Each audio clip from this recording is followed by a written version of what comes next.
Welcome to Telugu focus TV. నేను మీ శ్రీనివాస్ రెడ్డి. వైసీపీలోకి TDP మాజీ మంత్రి వెళ్ళబోతున్నాడంటూ కూడా ఒక ప్రచారం అయితే జరిగింది. దానికి సంబంధించి కూడా మొత్తానికి అసలు మ్యాటర్ చెప్పేశారు ఆ మంత్రి గారు. ఎంతటికి వెళ్తున్నారా లేదా అనేది కూడా ఈ వీడియోలో మనం తెలుసుకుందాం. కూటమి ప్రభుత్వం అధికారంలోకి వచ్చి ఏడాది పూర్తి చేసుకుంది. ఇటువంటి క్రమంలో తొలి ఏడాది సుపరిపాలన అంటూ ఇటీవల ఒక కార్యక్రమాన్ని కూడా కూటమి ప్రభుత్వం ఎంతో ఘనంగా అయితే నిర్వహించింది. ఇకపోతే కూటమి ప్రభుత్వం అధికారంలో ఉన్నప్పటికీ కూడా కొంతమంది కీలకమైనటువంటి మాజీ మంత్రులు తెలుగుదేశం పార్టీ నుంచి వైసీపీలోకి రాబోతున్నారంటూ కూడా వార్తలు అయితే వినిపించాయి. ముఖ్యంగా టీడీపీలో మంత్రిగా పనిచేసినటువంటి దేవినేని ఉమ గత ఎన్నికల్లో కూడా ఈయనకు పోటీ చేసే అవకాశం చంద్రబాబు నాయుడు కల్పించలేదు.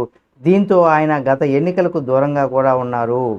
అయితే పార్టీలో తనకు పూర్తి స్థాయి ప్రాధాన్యత తగ్గిందనే నేపథ్యంలో కూడా కొంత మనస్తాపానికి కూడా గురైనారని దేవినేని ఉమ టీడీపీ నుంచి వైసీపీలోకి రాబోతున్నారంటూ కూడా జోరుగానే ప్రచారం అయితే సాగింది. అయితే ఈ వార్తలపైన దేవినేని ఉమ స్పందిస్తూ కొంత క్లారిటీ కూడా ఇచ్చారు.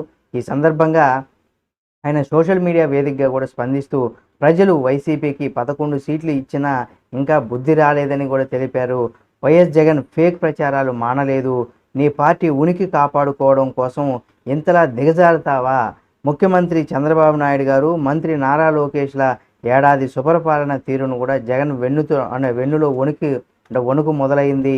ఇటువంటి తప్పుడు పనులు మానుకోకపోతే 2029లో వైసీపీ సింగిల్ సీటు గెలుచుకోవడం కూడా కష్టమే అంటూ కూడా మాజీ మంత్రి దేవినేని ఉమ చేసినటువంటి ట్వీట్ ప్రస్తుతం సామాజిక మాధ్యమాల్లో కూడా బాగా వైరల్ అవుతుంది. అంటే దేవినేని ఉమ మొదటి నుంచి కూడా టీడీపీ పార్టీలోనే ఉన్నారు.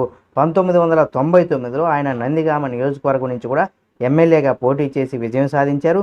అయితే 2004లో కూడా నందిగామలో రెండోసారి గెలుపొందారు. అయితే 2009 ఎన్నికల నాటికి కూడా నందిగామ ఎస్పీ నియోజకవర్గం కావడంతో ఆయన నియోజకవర్గంగా మారారు. 2009, 2014 మైలవరం నుంచి ఎమ్మెల్యేగా పోటీ చేసి కూడా గెలిచారు. ఇక 2019 సంవత్సరంలో కూడా మైలవరం నియోజకవర్గం నుంచి పోటీ చేశారు, కానీ ఓటమి పాలయ్యారు. 2024లో పొత్తులో భాగంగా ఈయనకి టికెట్ కోల్పోవాల్సి వచ్చింది. దీంతో ఆయన పార్టీ మారబోతున్నారని వార్తలు అయితే బయటకు వచ్చాయి. ఎట్టకేలకు ఈ బయటకు వచ్చిన వార్తల్ని ఆయన కొంత సామాజిక మాధ్యమాల ద్వారా స్పందిస్తూ ఇందులో ఎటువంటి అవాస్తవం, ఇదంతా కూడా అవాస్తవమని, ఇకనైనా జగన్మోహన్ రెడ్డి ఇటువంటి తప్పుడు ప్రచారాలు మానుకోవాలని కూడా హితవు పలికారు.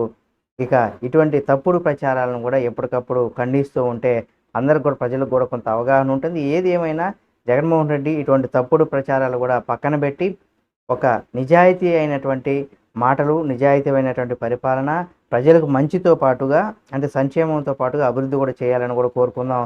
ఇక మరిన్ని అప్డేట్స్ని ఎప్పటికప్పుడు మీ ముందుకు తీసుకొస్తుంది మన తెలుగు ఫోకస్ టీవీ ఛానల్. కాబట్టి సబ్స్క్రైబ్ చేసుకొని పక్కన ఉన్న బెల్ బటన్ ఒకటి మాత్రం మర్చిపోకండి.